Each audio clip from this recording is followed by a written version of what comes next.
بسم اللہ الرحمن الرحیم۔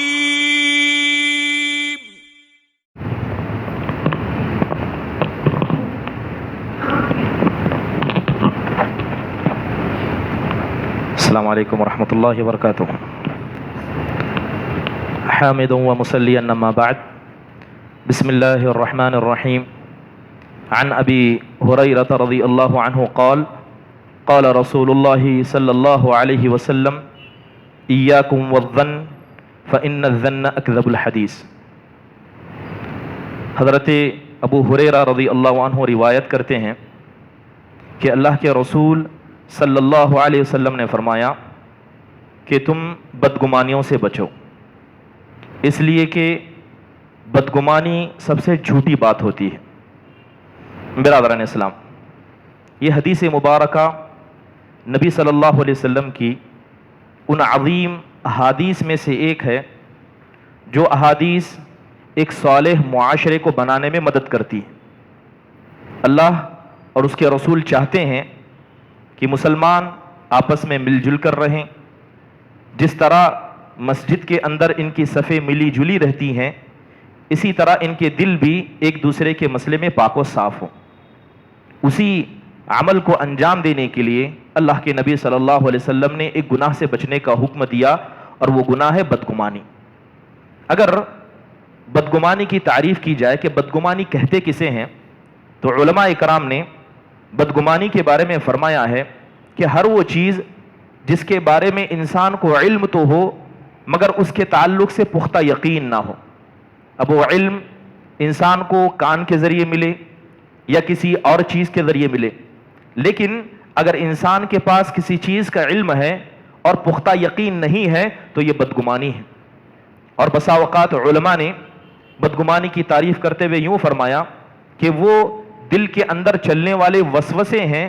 جس کی وجہ سے انسان کیا ہے، اپنی زبان کو بھی میلا کر دیتا ہے، اور بسا اوقات اپنے عمل کے ذریعے بھی جن لوگوں سے بدگمان ہوتا ہے انہیں نقصان پہنچانے کی کوشش کرتا ہے۔ برادران اسلام، بدگمانی اتنا عظیم جرم ہے کہ اسی بدگمانی کی وجہ سے بہت سارے لوگ حق سے پیچھے رہ جاتے ہیں۔ قرآن ہم پڑھیں گے تو اللہ تبارک و تعالیٰ نے قرآن کے اندر ان لوگوں کا ذکر کیا جو دین اسلام سے دور ہیں، صحیح راستے سے دور ہیں۔ اللہ نے ان کے بارے میں فرمایا کہ وَمَا يَتَّبِعُ أَكْثَرُهُمْ إِلَّا ظَنًّا،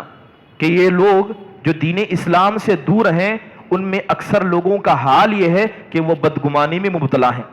اللہ سے بدگمان ہیں، اس کے رسول اور اس کے تعلیمات سے بدگمان ہیں، اور بدگمانی حق کے مقابلے میں کبھی انسان کو فائدہ نہیں پہنچا سکتی۔ آج خود ہمارے مسلم معاشرے کا جائزہ لیں،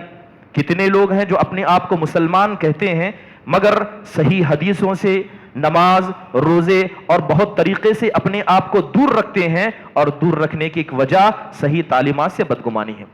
برادران اسلام، جس طرح اللہ اس کے رسول نے ہمیں بدگمان ہونے سے منع فرمایا ہے، اسی طرح اسلام ہر انسان کو حکم دیتا ہے کہ وہ اپنے کردار کو پاک رکھے۔ کبھی انسان اپنے اندر سے کوئی ایسا نہ کام کرے جس کی وجہ سے دوسرے لوگ اس کے تعلق سے بدگمان ہوں، کیونکہ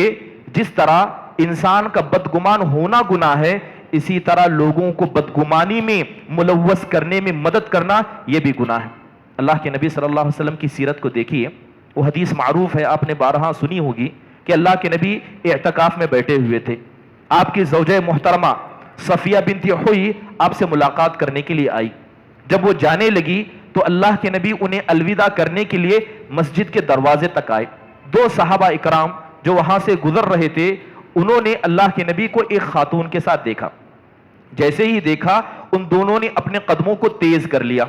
اللہ کے نبی صلی اللہ علیہ وسلم نے ان کے ہاؤ باؤ سے پتہ کر لیا، اور اللہ کے نبی نے کہا علی رسلکما، کہ آرام سے، کس بات کی جلدی ہے؟ تو اللہ کے نبی صلی اللہ علیہ وسلم نے اپنی بیوی کی جانب اشارہ کرتے فرمایا انہا زوجتی صفیہ بنت حوی، کہ یہ میری بیوی صفیہ بنت حوی ہیں۔ جیسے ہی یہ بات صحابہ نے سنی، کہا سبحان اللہ یا رسول اللہ، اے اللہ کے نبی، اللہ کی ذات بہت پاک ہے، کیا ہم آپ پر بھی کسی قسم کی بدگمانی کر سکتے ہیں؟ تو اللہ کے نبی نے فرمایا ان الشیطان یجری مجری الدم، اس لیے کہ شیطان انسان کی رگوں میں خون کی طرح دوڑتا ہے، اور مجھے ڈر ہوا کہ کہیں شیطان تمہارے دل میں میرے اور میری بیوی کے مسئلے میں بدگمانی نہ پیدا کر دے۔ یہ نبی صلی اللہ علیہ وسلم کا کردار تھا، اور ایک مومن کا کردار بھی ایسا ہونا چاہیے کہ مومن کوئی بھی ایسی حرکت نہ کرے جس کی وجہ سے لوگ اس کے بارے میں بدگمان ہوں۔ اس حدیث پر غور کریں تو اللہ کے نبی کی رحمت پتہ چلتی ہے کہ اللہ کے نبی کتنے رحم کرنے والے تھے، کہ جس طرح آپ نے اپنی ذات کو پاک کرنا ضروری سمجھا، اسی طرح آپ نے ان صحابہ کے دل کو پاک رکھنا ضروری سمجھا جو آپ کے مسئلے میں بدگمانی کا شکار ہو سکتے تھے۔ کیونکہ آپ علیہ الصلوۃ والسلام جانتے تھے کہ اگر کوئی آدمی کسی نبی کے تعلق سے بدگمان ہو جائے تو وہ سیدھے کفر کے دروازے تک پہنچ جاتا ہے۔ اور یہ حدیث ہمیں یہ بھی بتاتی ہے کہ اگر کوئی لوگ آپ کے مسئلے میں بدگمان ہیں تو آپ آگے بڑھ کر لوگوں کے سامنے جائیں اور اپنے نفس کو پاک کرنے کی کوشش کریں۔ اللہ کے نبی نے ان دونوں کو روکا تو آپ نے ایک ویلڈ ریزن بتاتے ہوئے کہا کہ یہ میری بیوی ہے۔ آپ نے اپنے کردار کو پاک کرنا چاہا۔ برادران اسلام، جس طرح ہر انسان کو، ہر مسلمان کو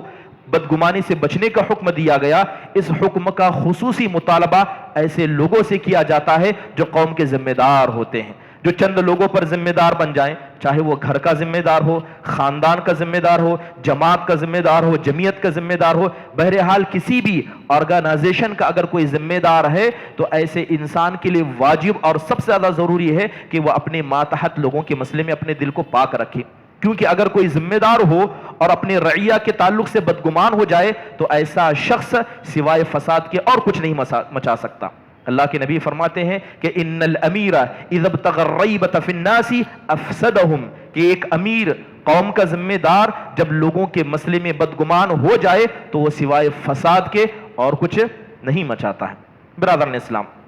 یقیناً اسلام نے بدگمانی کو حرام قرار دیا۔ اس کی ایک بڑی وجہ علماء یہ بھی بیان کرتے ہیں کیونکہ بدگمانی انسان جس شخص کے ساتھ کر رہا ہے اس میں ایک مومن بھی ہوتا ہے، ایک پاک دامن شخص بھی ہوتا ہے، اور آپ جانتے ہیں کہ مومن کی عزت اللہ کے نزدیک کتنی بڑی ہے۔ حضرت ابن عباس کی حدیث میں آتا ہے کہ اللہ کے نبی صلی اللہ علیہ وسلم کعبۃ اللہ میں موجود تھے۔ آپ نے کعبۃ اللہ کو دیکھا تو کہا کہ وما اعظمک وما اعظم حرمتک، اللہ کے نبی نے کعبہ سے کہا کہ اے کعبہ تو کتنا پاک ہے، اللہ کے نزدیک تیری کتنی عزت ہے، اللہ کے پاس تیرا کتنا جلال ہے۔ پھر اللہ کے نبی فرماتے ہیں کہ وَلِلْمُؤْمِنِ أَعْظَمُ حُرْمَةٍ مِّنْكِ، لیکن اللہ نے ایک مومن کی عزت کو تجھ سے بڑھ کر بنایا۔ پھر آپ نے فرمایا ان اللہ حرم منکی واحدہ وحرم من المؤمنین ثلاثہ، اللہ کے نبی فرماتے ہیں کہ اے کعبہ، اللہ نے تو تجھ سے تو صرف ایک چیز کو حرام قرار دیا، لیکن ایک مومن کے مسئلے میں اللہ نے تین چیزوں کو حرام قرار دیا۔ ایک مومن کے خون کو اللہ نے حرام قرار دیا، ایک مومن کے مال کو اللہ نے حرام قرار دیا، وَأَن يُظَنَّ بِالنَّاسِ ظَنَّ السَّوْءِ، اور اسی طرح کسی مومن کے تعلق سے بدگمان ہویا جائے اللہ نے اس کو بھی حرام قرار دیا۔ برادران اسلام، علماء نے بدگمانی کی بہت ساری قسمیں بیان کی ہیں۔ ایک بدگمانی ایسی ہے جسے اسلام حرام کہتا ہے، ایک بدگمانی ایسی ہے جو جائز ہے، اور ایک بدگمانی ایسی ہے جو مستحب ہے، جس بدگمانی کی وجہ سے بسا اوقات انسان کو ثواب دیا جاتا ہے۔ جہاں تک وہ بدگمانی جسے اسلام حرام کہتا ہے وہ اللہ تعالیٰ کے تعلق سے، کہ اگر کوئی آدمی اللہ تعالیٰ کے تعلق سے بدگمان ہو جائے کہ اللہ میری دعاؤں کو نہیں سنتا، اللہ تعالیٰ کیا ہے اس عبادت کی وجہ سے میرے پریشانی کو دور نہیں کرتا، تو اگر کوئی آدمی اللہ کے تعلق سے بدگمان ہو جائے تو یہ کبیرہ گناہوں میں سے بھی ہے اور بسا اوقات انسان کو کفر تک لے جاتی ہے۔ اسی طرح رسول کے تعلق سے بدگمان ہو جائیں، وہ رسول اللہ نے جنہیں پیغمبر بنا کر بھیجا، اگر ان کی کسی حدیث سے بدگمان ہو جائیں کہ اللہ کے نبی ایسی بات کہہ کیسے سکتے ہیں، اللہ نے ایسی چیز قرآن و حدیث میں نازل کیسے کی، تو اللہ اس کے رسول کے تعلق سے بدگمان ہونا حرام ہے۔ اور اسی طرح کسی پاک دامن مومن کے بارے میں، جس مومن سے کیا ہے کوئی شبہ ظاہر نہیں ہوتا ہے، تو ایسے مومن سے بدگمان ہونا حرام ہے۔ دوسری بدگمانی جسے اسلام جائز قرار دیتا ہے وہ ایسے لوگوں کے تعلق سے ہے جو لوگوں کے سامنے کھلم کھلا گناہ کرتے ہیں، لوگوں کے بیچ میں کھڑے ہیں غیبت کرتے ہیں، لوگوں کے بیچ میں کھڑے ہیں شراب پینا، گٹکا کھانا، سگریٹ پینا، ایسے کام کرتے ہیں اور لوگ ان کو اپنی آنکھوں سے دیکھتے ہیں۔ اگر کسی شخص کو آپ نے آنکھ سے گناہ کرتے ہوئے دیکھا تو ایسے شخص کے مسئلے میں آپ بدگمان ہو جائیں، اسلام اسے جائز قرار دیتا ہے، لیکن شرط بھی اسلام بیان کرتا ہے۔ شرط یہ ہے کہ جس شخص سے آپ بدگمان ہوں گے اس کے گناہوں کو دیکھنے کی وجہ سے اس کے مسئلے میں آپ تجسس نہیں کریں گے، اس کے مسئلے میں لوگوں کے سامنے کیا ہے اس کی جاسوسی اور غیبت کرتے ہوئے نہیں گھومیں گے،